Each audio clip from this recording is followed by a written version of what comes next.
A Working Man is the new Jason Statham action movie directed by David Ayer that was released March 28th. It just came out, and it follows Jason Statham's Levon Cade. He's a former Marine who's now a construction worker working in Chicago. He works for Michael Pena's character, who owns the construction company, and he's just a seemingly normal guy. And one day, when Michael Pena's daughter gets kidnapped, Jason Statham goes to rescue her, and he'll stop at nothing to get this girl back. Now, I usually like movies like this. This is clearly a Taken clone. You know, I would say in the years since Taken, there have been tons of movies that kind of utilize that formula. Liam Neeson's been in so many, and Jason Statham's also been in his fair share of bad to average action movies.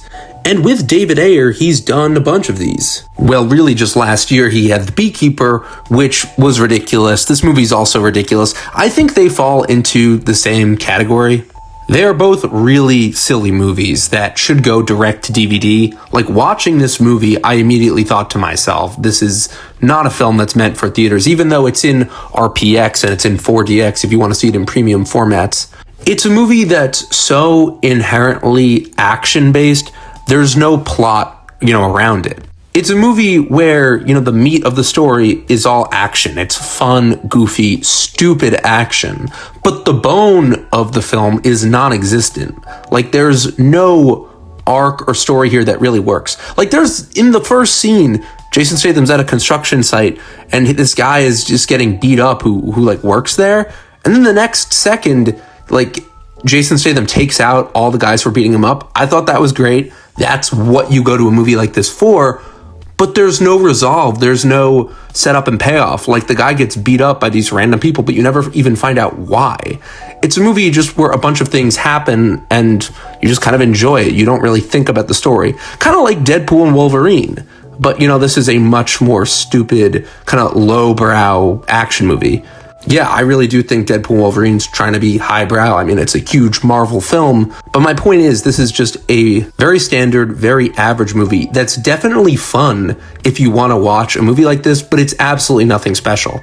And Jason Statham and David Ayer make the most bizarre movies.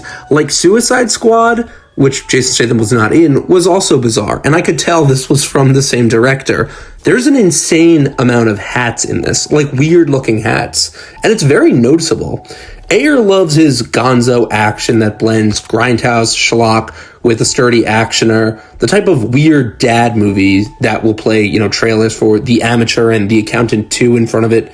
This is gleefully wild, but story-wise, it's way too excessive. They definitely could have cut so many scenes, and the movie would still work the same. Jason Statham plays the same exact role he always does, but a movie like The Beekeeper had better pacing.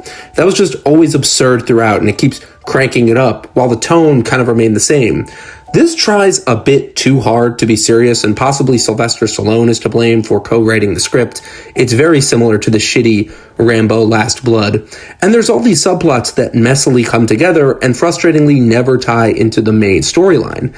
Like, David Harbour is a blind veteran, and the movie does nothing with that. Jason Statham has a kid who at one point just FaceTimes him to remind us she's in the movie, and nothing ever happens with her. There's a stepfather or a grandfather who's taking care of her who, I was thinking would get either hurt or kidnapped. They do something with that a little bit, but they never really pay it off. There's so much in here that just could have been cut and the story would have, the pacing would have flown a lot better. The movie has the main story of the Staith trying to rescue Michael Pena's kid, who for some reason he'll dedicate his life to. And why? Because they fed him rice on a construction site and they were kind to him after his wife died, which is stated but never shown. And that's it. They just keep giving him food. There's a part where he's like, why is everyone giving me food? Like, we just are supposed to be like, oh, he has this nice relationship with his family, but it's never shown. It is just so empty because of that and hollow.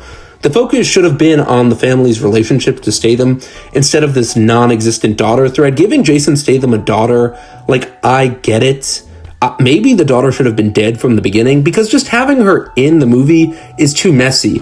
And a big part of it does have to do with Jason Statham wanting to rescue this girl, because he says in the movie, do you have a daughter? If you did, you'd want to stop these human traffickers. It's got a lot going for it, but it's just, with everything that's good, there's always a con.